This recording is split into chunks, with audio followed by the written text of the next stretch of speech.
புதுசா ஏதாவது பண்ணணும்னா பிளான் இருக்கான்னு கேட்டேன். நான் இந்த வருஷத்துக்குள்ள எங்க ஃபேமிலியோட சேர்ந்து ஒரு மரக்கன்று நடணும் முடிவு பண்ணியிருக்கேன். நான் ஒவ்வொரு மாசமும் என்ன பண்ணணும்னு ஜனவரி டு டிசம்பர் வரைக்கும் ஒரு சாட் போட்டு பிளான் பண்ணி இருக்கேன். நான் விஷன் போர்டு ரெடி பண்ணி இருக்கேன். அப்படின்னா நான் என்ன பண்ண ஆசைப்படுறோமோ அதை பிக்சர் கலெக்ட் பண்ணி ஒரு சார்ட் பேப்பர்ல பண்ணணும். அதை டெய்லி பார்க்கும்போது மோட்டிவேஷனா இருக்கும். பசங்களா, என்ன நியூ இயர் பிளான் போய்கிட்டு இருக்கா? ஆமா மிஸ். Very good.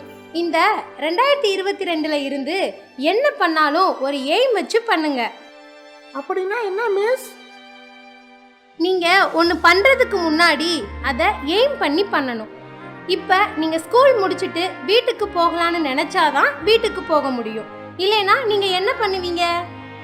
ஆமா மிஸ், இல்லைன்னா எங்க போகணும்னு தெரியாம போயிட்டே இருப்போம். அப்போ கால் போன போக்குல நம்மளால போக முடியாது. அதுக்கு தான் ஒரு எய்ம் வச்சுக்கணும். ஃபார் எக்ஸாம்பிள், ராஜு சொன்ன மாதிரி 1000 மரக்கன்றுகள் வைக்கணும்னு சொன்னான்ல, அதை கொஞ்சம் கொஞ்சமா எய்ம் பண்ணணும். இந்த வீக்கில் ஒரு 10 மரக்கன்றுகள் நடணும். இந்த மந்த்துக்குள்ள ஒரு 100 மரக்கன்றுகள் வைக்கணும்னு ஒரு எய்ம் வச்சு பண்ணணும். அதே மாதிரி வைஷு சொன்ன மாதிரி விஷன் போர்டு ஐடியா ரொம்ப சூப்பரா இருக்கு. அதை எப்பக்குள்ள பண்ணலாம் அப்படிங்கறதையும் ஒரு எய்ம் பண்ணி பண்ணணும். ஓ ஓகே டீச்சர்.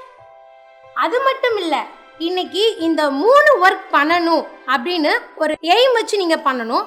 இந்த வாரத்துக்குள்ள இந்த ஒர்க் எல்லாமே பண்ணலாம் அப்படிங்கறதுலயும் ஒரு கான்சன்ட்ரேட் பண்ணி பண்ணணும். எல்லா ஆக்டிவிட்டிக்கும் ஒரு எய்ம் வச்சு பண்ணா மட்டும்தான் நம்மளால லைஃப்ல ஈஸியா ஜெயிக்க முடியும்.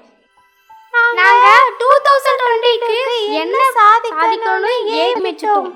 நீங்க என்ன பண்ண போறீங்கன்னு கமெண்ட் பண்ணுங்க. Happy new year.